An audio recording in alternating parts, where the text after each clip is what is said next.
Whatever you like about Fridays, thank God it's Friday and welcome to lunch. Oh my Lord, sing hallelujah people. Oh my Lord, sing to the world. Follow the light, fight the good fight. God knows you're right to get on the righteous road. Don't you know that everybody has to reach out and find a friend? As you know, on Fridays we love to celebrate with worship leaders, and I can't forget our chat with Written in Kings. This young and vibrant band love the Lord and they bring the party. They spoke to us about being honest and vulnerable. I guess the thing that we've realised growing up as young men is that particularly when you play music and you put yourself out there, it's really easy to put out something that's false and something that obviously we all go through peaks and troughs, highs and lows, and it's easy to sing about the highs and it's not so easy to sing about the lows, particularly when you're really ashamed of those lows. And our song Baptist that we've just released really tackles that. Like, as young men, and as I'm sure many young men are, sick and tired of falling short when it comes to issues of lust, or whatever it may be that, you know, personally people struggle with. You know, we wanted to talk about that in a song, and like, God, just hold me down underwater, baptize me until I'm clean, and don't let me out until I'm clean, because I'm sick and tired of messing up.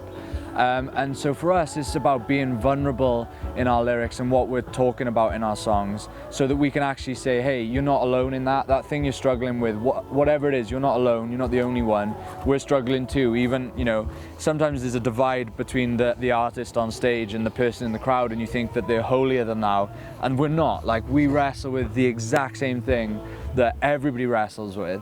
And I think if we are honest about that, we can all wrestle with it together and be one, you know. And I think that God can really work in that, you know, when there's multiple people working together for a better thing. I think God can really use that. So how can we all work together?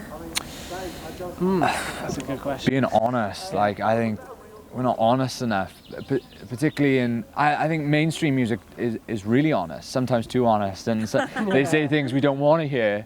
But I think, you know, as Christian artists, our right in worship, we feel like we're called to worship God honestly and talk about things that, you know, maybe is a little bit tough to hear, and in our music videos might be a little bit tough to watch sometimes, but it's reality, you know, and I think people need reality. I think there's been enough hot air, and I think it's time for a little bit of reality. So, yeah.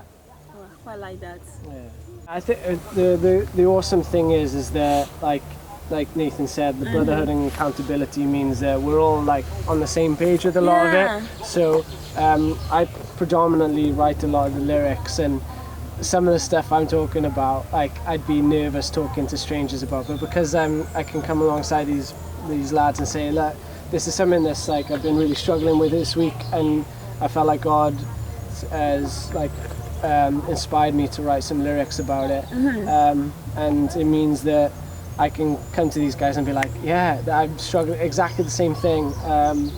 And yeah, I think we deal with a lot of confusion as well, those hard questions of like, why do we kind of have this battle of, I want to live for God, but then why do we still kind of fall short and stuff? And that's, I as a teenager growing up, I remember constantly asking that question of myself, and when I looked at churches or like youth group for answers, it wasn't necessarily the answers I needed, it was the answers that they thought I should hear to kind of keep me on the straight and narrow.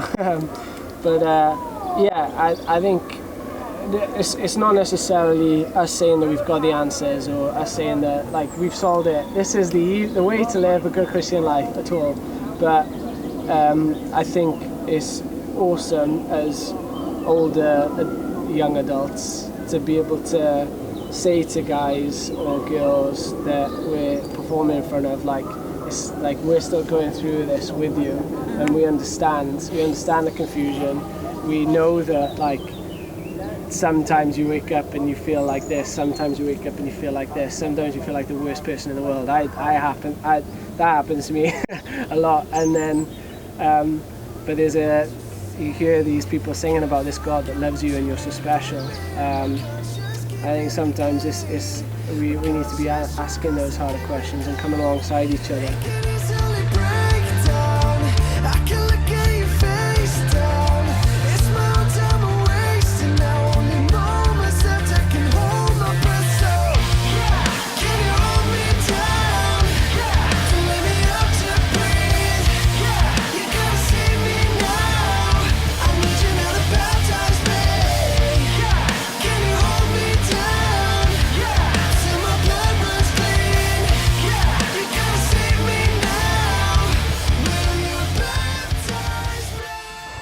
One thing is certain, our God is sovereign over the nations of the earth. I call him one God for all nations. But do we all worship him the same way around the globe? Here's Evans Oboy. You've got Nigerian background.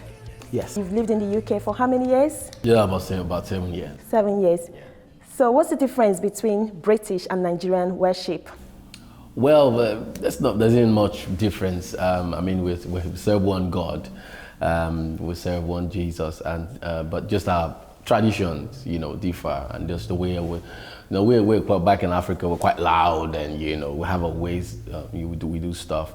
But here, over here, we're a bit more conservative and stuff. But it's just all over the world. If you go to Asia, people they also have their own ways of worship. But we all serve one God, and what we do is the same thing. It's the same job, isn't it? It's leading people in worship, and wherever we are in the world. And that's one thing I love about God and His church and us being just a big family. Wherever I go in the world, I can meet body of believers, and we get to fellowship. So it's the same thing. The language and the culture differ, but it's the same God, and it's the same thing, the same principles and the same techniques we apply when we lead worship. And so it's just a beautiful, beautiful experience. Amen. Someone watching here today but want to have a flavor of your music ministry, which of your songs can we play today? There's a song I love so much, Bigger, You're Bigger Than What People Say. I'd love us to just worship the Lord with that. That song is well out of my spirit whilst I was communicating with my mom one of these days on the phone. And, I dropped out and I hung up the phone, and I just burst into worship, thanking God for who He is.